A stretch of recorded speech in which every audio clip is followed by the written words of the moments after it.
Ikinatuwa rin ng mga senador ang utos si Pangulong Bongbong Marcos na tuloy nang ipagbawal ang lahat ng pogo sa bansa. Pero ang PAGCOR ay may agam-agam. Lalo't maraming Pilipino daw ang mawawala ng trabaho. Nasa frontline ng balitang yan si Marian Enriquez. Effective today, all pogos are banned.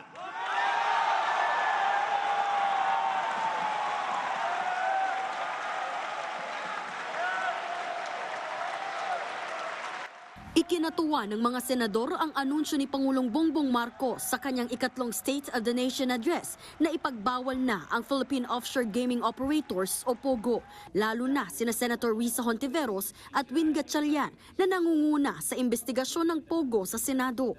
Masaya ako. Masaya dahil tagumpay ng lahat ng mga whistleblower na nagrisko ng buhay nila. Kung nakayanan ng nakaraang administrasyon magbukas sa bansa natin sa POGOs, kakayanin dapat ng kasalukuyang administrasyon patigilin iyan. Very decisive. Kailangan natin ng decisive leaders dahil nakaharap tayo sa maraming mga problema. Para rin kay Senator Grace Poe, matapang ang anunsyong ito ng Pangulo.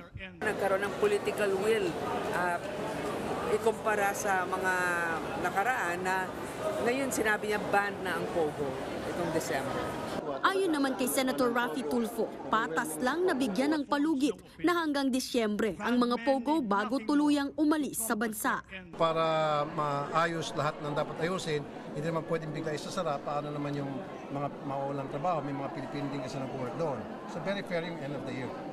Pero may mga dati naghihirit na sana 2 taon, pero yung ginawa niya, pina-shortcut niya, which is good.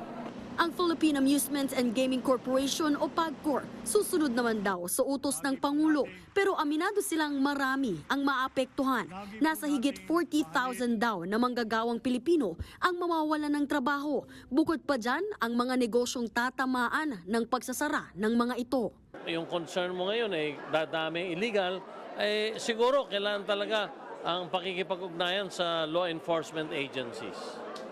Para nang sa ganon, actually ngayon wala na magiging problema. Lahat na nag-ooperate na illegal, bawal na. Para naman sa political analyst na si Edmund Tayaw, mukhang pinag-isipan naman ito ng mabuti pero kailangan din daw tignan ang pangmatagalang epekto nito sa ating ekonomiya. Siguro hahanapan ng paraan kung paano mabibigyan ng kapalit na economic opportunity yung mga place ng POGO operations. But as to the legal, I suppose, of course, legal already weighed in on separate with these issues, in this regard.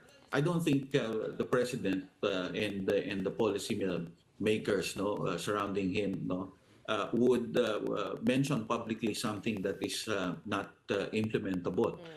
Sa kabila naman ng anunsyo ng Pangulo, ipagpapatuloy pa rin daw ng mga komite sa Kamara ang pagdinig tungkol sa mga illegal na POGO bukas. Yung mga nasa likod ng pamamayagpag nitong mga illegal na POGO na ito, dapat managot. Meron diyang mga involved na ahensya ng gobyerno. Dapat magkaroon ng accountability nang sa ganon ay hindi tutularan sa aking paniwala.